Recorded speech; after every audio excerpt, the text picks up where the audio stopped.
On today's Locked On Jayhawks, KU football's three biggest takeaways from the West Virginia loss, including their struggles in one-score games.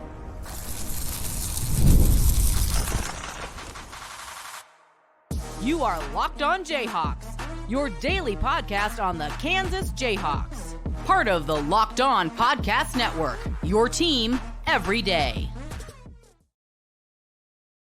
I'm Derek Johnson. You can find me on Twitter at DJohnsonRadio. And thanks for making Locked On Jayhawks your first listen every day. Thank you to the everydayers tuning in to each and every episode. On today's edition of Locked On Jayhawks, we're going to be talking three biggest takeaways from the KU West Virginia game. We'll get into our top and bottom performers from Pro Football Focus for the game for KU.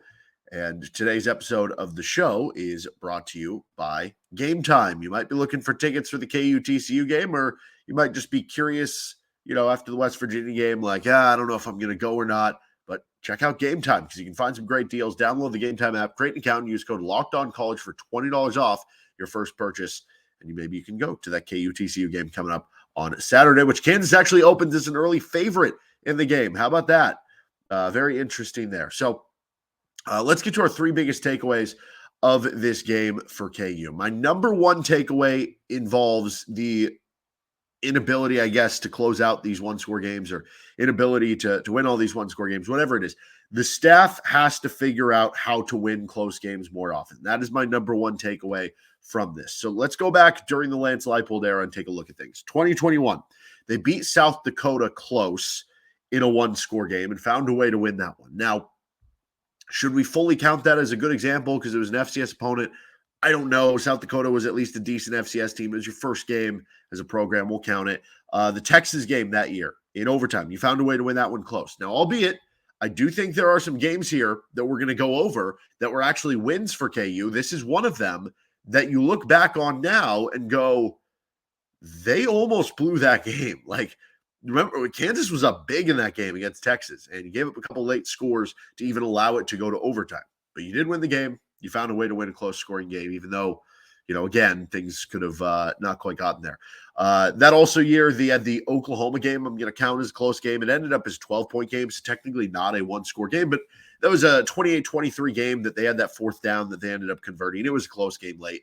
Then you had the losses of West Virginia and TCU late. Those were one-score games. So I'm just going to view this simply. If you win a one-score game, that's +1. If you lose a one-score game, that's -1. So you look at 2021, Kansas was -1 in one-score games. You go to 2022, you had a close win at West Virginia. Again, technically not a one-score game, but it was overtime. You ended up getting the Cobee Bryant pick six that made it a two-score game.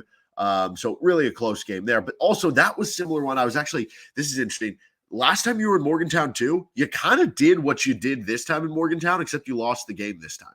If you think about it, KU had the football with a one-score lead when they played in Morgantown in 2022 with 3-4 minutes to go. They couldn't get a first down, and they had to punt the football away. The only difference was you ended up going to overtime in that one and getting the chance at overtime and winning the game. This time you lose in regulation. So process-wise, it was kind of the same coin flip thing that you did in 2022. And you keep playing that. Kevin Flaherty, I hear say it all the time. The best way to avoid losing one-score games is not to play in them. But nonetheless, that was a close win. So that'd be a +1. The Duke game was a +1. The Iowa State game where they missed 1 billion field goals, that was also a +1. But again, you could point to that one and say, that's kind of lucky with how many missed field goals they had. Nonetheless, you lost a close one to TCU that year. I'm going to count the Baylor one as a close loss. It ended up being a 12-point game, but it was 28-23 with 6 minutes left. The game at Texas Tech, you ended up losing that one by, I think, 12 points, but that was a 5-point game at the 10-minute mark. That was an 8-point game at the 4-minute mark with you having the football. So that was a close loss. And then you have the Arkansas game, the bowl game in overtime. So that would be in 2022, you're -1 in one-score games. Then 2023, you have a close win at Nevada. You have a close win over Oklahoma, which was awesome. You have the close win against Iowa State, which that was a great win on the road in Ames. Again, the Nevada one, though, is a close win where it's you probably shouldn't have even been playing in a close game, similar to the South Dakota one. But nonetheless, close losses last year to Oklahoma State, Texas Tech, and K-State. So that would be a wash, 0 on the number there. Then you look at 2024. You have 3 close losses so far with the last 3 weeks with UNLV, Illinois, and now West Virginia. So you'd be -3. So over the Lance Leipold era, that would make them -5 in one-score games. And you could easily point to it too and say, well, if you even view it as just the process of the Texas game and maybe the West Virginia game in 2022 wasn't fully great, like, or the Iowa State game with the missed field goals, this could be even worse than that. You could also point to it, though, and say, yeah, but if Rich Miller catches that interception against K-State, or Trevor Wilson catches the punt, or you're not on a third-string quarterback against Texas Tech, maybe this number is closer to being, even or -2 or something like that, then it's a little bit better. Regardless, though, -5 in one-score games, that is the result at the moment. Obviously, that is a number that is being carried by this year. A majority of those are from this season. But it all counts to the resume, right? Is there a sweeping reversion to the mean coming where KU is now just going to win their next 3 or 4, one-score games? Hopefully. That's kind of the hope here. But it's extra pertinent, I think, at Kansas specifically, right? You think about it, and if you're Georgia, they just had a close one-score game with Kentucky. How many one-score games, though, is Georgia realistically going to play this year? Maybe one more. I don't know. I guess the SEC schedule is so loaded this year, but maybe 2 or 3 more. In the regular season, right? Once you get to the playoff, all that's kind of out the door. But in the regular season, if you're Alabama, or you're Georgia, you're Texas, you're whatever, how many one-score games are you going to play in the regular season? 2, 3, 4, right? And so it's not going to be as prevalent. You're going to blow out those other 8 teams. For Kansas, a majority of your wins, all of your wins are probably going to come by one score, except for maybe an FCS game and then maybe 1 or 2 games along the way. Are you going to win every close game? No, you're not. But for Kansas to be successful year in and year out, you're always going to have to be at least even, if not plus, in the win category, because that's how you have to win a majority of your games. You have to win on the margins. And so what is causing this for KU? Is it the game management stuff, right? Improper use of timeouts, or not going for it, or being aggressive enough on certain fourth downs, or I don't know, just little things over the course of game management. Is it that stuff? Is it not having the full roster depth of continuing to try to build that from where you were when you took over the program, that late in games you just start to tire a little bit more? Is it some fundamental flaw, or is it some issue in the clutch that they have? Is it just dumb luck? I have zero clue what goes into it and where, but that's the job of the coaching staff to figure out. That's why they get paid millions of dollars, and for the assistant coaches, hundreds of thousands of dollars to figure this stuff out. So what is the answer? I don't totally have it. But again, that's why I'm not making the big bucks. They have to figure out how to be more successful in these one-score games, because that is how you are going to succeed in your time at Kansas. Let's continue on with our second and third biggest takeaways. This is Locked On Jayhawks. Our episode today is brought to you by FanDuel Sportsbook. Hey, NFL fans, you can start the season with a big return on FanDuel, America's #1 sportsbook. So when you get a hunch in the middle of the game, you can check out the latest stats, view live play-by-play, and so much more on the same page where you'd place your bets. You'll get started with $200 in bonus bets, guaranteed, when you place your first $5 bet. Like I said, you can get Kansas as a favorite against TCU, or maybe that means you want to fade them a little bit, whatever. TCU's run defense has not been great, so maybe that means some fun parlays you can have for the game upcoming this weekend. That is FanDuel.com, the official sportsbook partner of the Locked On Podcast Network. Thank you for making Locked On Jayhawks your first listen every day. Thank you to everydayers tuning in to each and every episode. You can make Locked On College Football your second listen every day. All right, second biggest takeaway from the KU loss at West Virginia. Let's get a positive one here. KU does have an avenue to just getting better this season as a team. And there are ways you can go about that. You can talk about the reversion in the one-score games. That could be one way. The turnover battle, if that switches over, whatever. Jalen Daniels getting better. But one of those avenues that I probably haven't discussed enough here is the young guys growing over the course of the season. Because that was something we talked a little bit about in the preseason, that maybe by week 6, week 7, a guy like DJ Warner is looking like a stud. But maybe early in the season, it's a little bit tougher. And I think we've seen some of those flashes recently, including this game against West Virginia, that makes you think, hey, some of these young guys starting to come on. Some of these young guys maybe we still haven't seen play that much, and that gives you hope that they could be boosts for you over the final 8 games of the season. The biggest one here in this game against West Virginia was Blake Herold. The redshirt freshman defensive tackle has just been slowly growing his snap count so far this season. 25 snaps against West Virginia. That's a really good number for where he was at. He had a sack in the game. He was third on KU's defense in Pro Football Focus grades for the game. We'll get into the full, Pro Football Focus grades from the game, the top performers, the bottom performers coming up later, but like Blake Herold was a part of that, and he played a good amount of snaps and continued to flash. Like he could just continue to get better and better and better. And I already feel pretty good about that interior of the defensive line. Like that's just going to only add a little bit more to what he can do.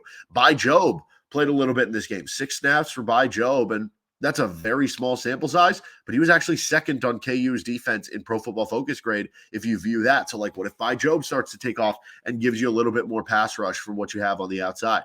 DJ Warner played 12 snaps in this game. And though it wasn't like a super highly graded PFF game, it was the highest graded PFF game of his career. And it comes against probably the best opponent you've played so far. I don't know. I guess you could argue whoever, but I don't know. Illinois is probably the best at this point, but nonetheless, it was the best graded PFF game of his career early on. And so if that means he's slowly getting better, that would be a big boon for KU moving forward. We haven't really seen Dak Brinkley or guys like Jalen Todd or Jameel Croft, maybe a snap here or there like Logan Brantley. But if they can hit the switch or one or two of them at some point this season, heck, what if things continue to go south with Jalen Daniels and Isaiah Marshall? Like there's a young guy who flipping the switch at some point this season, or one of the young running backs to kind of give more of a break to Neal and Highshaw. The reason why this is important is because if you're talking about Kansas being better, starting to win these football games, flipping the script, you have to point to tangible reasons as to why. You could say Jalen Daniels stops throwing interceptions. You could say Jalen Daniels starts playing better. You could say that, this or that happens. Well, one of those ways that beyond that is that the freshmen start to get better and you start having better players, better depth throughout the team because of those sort of things happening. All right, number 3 on our takeaways here. Are we worried about the pass blocking at all? Because that was not great in the West Virginia game. I don't think it was a good game. I don't think it was a bad game for Jalen Daniels. I thought he was fine. He had the bad interception. There were a couple highlight plays, though, where he did make some nice throws on the run. I also thought Jalen had to really make up more because the offensive line wasn't great in this game, at least in terms of pass blocking for KU. That made it a little bit more difficult on Jalen throwing the ball and avoiding pressure and maybe taking him away from his first read or something like that, or second read if you're getting pressured and having to kind of scramble out and go to one side of the field. West Virginia came in with not a great pass rush grade on Pro Football Focus. They did come out with a good amount of pressures, though, so I don't know where the difference is in those. They didn't have a ton of sacks, but certainly had some talent on the D-line led by Jackson, who we talked about had like 16 pressures coming in. When you look at the UNLV and Illinois games, like you look at what Illinois does well, it's not because they have this like super great pass rushing D-line. Same with like UNLV. So that was the best pass rushing D-line that KU has probably faced so far this season. It was also KU's worst pass block grade of the season. It was a 41.8. So it wasn't just the worst. It was a bad pass block grade. 41.8 as a team. The next worst is 62.7. That was the UNLV game. Also, the pass block grade as a team for KU, it has dropped every week from week to week so far. So that's not great. Individually, Bryce Foster and Kobe Baines were below a 30. Baines got benched at one point for Bumgardner. Bumgardner didn't grade out super well either. He was a little bit better, but he was still below a 50 in pass blocking. Bryce Cabledew was below a 50 in pass blocking. And certainly you miss Dom Pooney right now. Having that backside, that left tackle locked down with a dude who's like elite, KU's missing that right now for sure. Now, how many teams are going to be able to take advantage of this, are going to have that great pass rush? Is it a real problem for KU? Was it just one bad game? All that stuff kind of remains to be seen, that I'm not entirely sure. But it now is officially on my radar, which is totally not ideal because the pass offense for KU was already struggling to a real degree. Now, if you're adding pass blocking in there is a real problem too. You start to become more and more one-dimensional each and every day, and teams start to load the box more and more each and every day. It becomes harder to run the football each and every day. They have to figure this thing out at some point in time. All right, let's finish up top and bottom Pro Football Focus performers for the KU West Virginia game for the Jayhawks. Our episode today is brought to you by Game Time. With Game Time, you can get tickets to whatever game or sporting event or comedy or theater near you. And with Game Time picks, they make getting tickets to your favorite games even easier. Game Time Picks filters out the fluff to show you only incredible deals on great seats, so you don't have to waste time searching through tickets on thousands of different offerings that you could get. They have the features like the seat views, where you get a panoramic view from the seat in the app before you even buy, so you know what you're getting. And I'm looking at the KU TCU game right now on Game Time Picks. You can get in the lower 112 area, so that's the first section of Arrowhead. Row 2 Row 2 for just $97. That's less than $100 on Game Time. You can just get into the stadium. Upper 344, row 16 for $26. Row 6 in the upper for $27. That's on Game Time Picks. So is Section 107, row 7 for $76. These are great deals. You might be unhappy with how things are going right now for KU. You're not going to get a better ticket for this in a pro stadium than right now, and you do that with Game Time. Take the guesswork out of buying tickets with Game Time. Download the Game Time app, create an account, and use code LOCKEDONCollege for $20 off your first purchase. Terms apply. Again, create an account and redeem code LOCKEDONCollege, LOCKEDONCOLLEGE for $20 off. Download Game Time today. What time is it? Game time. All right, continuing on here with Locked On Jayhawks. Let's get to our top and bottom PFF performers from the game between KU and West Virginia. So let's start with the offensive side of the football. Top PFF performers. Luke Grimm. You could have probably guessed that. He had a big game, both receiving, running the football. He also graded out decently in run blocking, I guess. 85 overall PFF grade, though, for Luke Grimm, who continues to be the favorite target for Jalen Daniels. Jared Casey, we mentioned him as a go to the game in addition to Luke Grimm on our recap episode. Thank you if you already tuned into that one. Jared Casey had a 73 overall grade, second on KU. He was 68 in run blocking, which was fifth on KU in run blocking alone. Torrey Loughlin, only 11 snaps, but played well. He had an 88 run blocking grade, and he had a 71 overall grade with only running like one pass play. 10 of his 11 snaps were run blocking. So maybe they need to get Torrey Loughlin more snaps just to block on the outside if KU is going to be more of a run-first football team. Daniel Highshaw was a 69.5. Michael Ford was your best-rated offensive lineman. He was a 68.5. Bryce Cabledew was shortly after at a 66.7. Cabledew did a good job in run blocking, just struggled a little bit in the pass blocking. As far as the bottom performers on PFF for the offense, Shane Bumgardner was a 47. He played 54 snaps at right guard, coming in for with Cobee Baines, who really struggled early. Baines wound up playing 19 snaps with a 56 grade. That was your third worst. Nolan Gorchico was a 51 in 11 snaps at right tackle. That was your second worst. So not great when your three worst are all offensive linemen. Leighton Cure was a 56 in 8 snaps, and then Trevor Cardell was a 58 in 40 snaps. I wonder how much it would have changed if they reviewed that and were able to determine he caught the ball, like would they've been above a 60 or something like that, because next worst would have been Trevor Wilson at a 59.5. I don't think this is telling you anything that you didn't know with some of the struggles for KU. Now, what about some interesting stuff, though, in terms of that offensive side, in terms of the snap counts? It's the guys you'd expect at the top, right? Like Logan Brown, Bryce Cabledew, Jalen Daniels, Bryce Foster, Michael Ford. But yeah, having Shane Bumgardner that high up there, 54 snaps, same that Devin Neal had, certainly makes you think that maybe he's going to be in for a bigger role. Does he end up starting this week instead of Cobee Baines?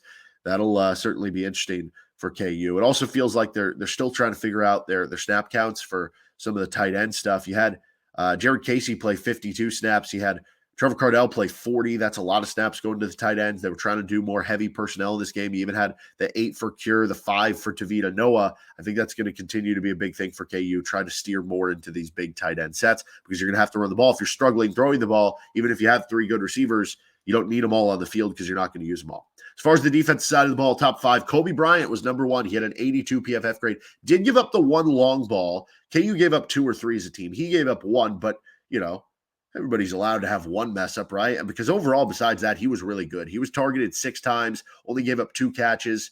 He gave up 1 52-yarder and then an 18-yarder besides that. But overall, 6 targets, 70 yards allowed with an interception, a pass breakup, a 38.9 NFL passer rating against, 82.5 coverage grade. He had an 82 overall. Mentioned by Jobe and Blake Herold, limited snaps for Jobe, but that was good to see for both guys. DJ Withers had himself a nice game, 70 PFF grade, including 78 in run defense. He played 33 snaps and was good for KU. And then JB Brown, who we mentioned as a good GOAT for KU on the postgame show, had about a 70 PFF grade. Wasn't his best tackling grade game, and that was something where the grade looks lower, but just because he didn't have as many tackling opportunities, he ended up with 2 tackles. He had 1 missed tackle, but still 82 pass rush grade and a 66 coverage grade for JB Brown as well. Also, Caleb Taylor, Dylan Woodkey, who continues to impress. We're kind of up there for KU. Devin Dye, Alex Reich playing pretty well for KU. What about the bottom performers, though?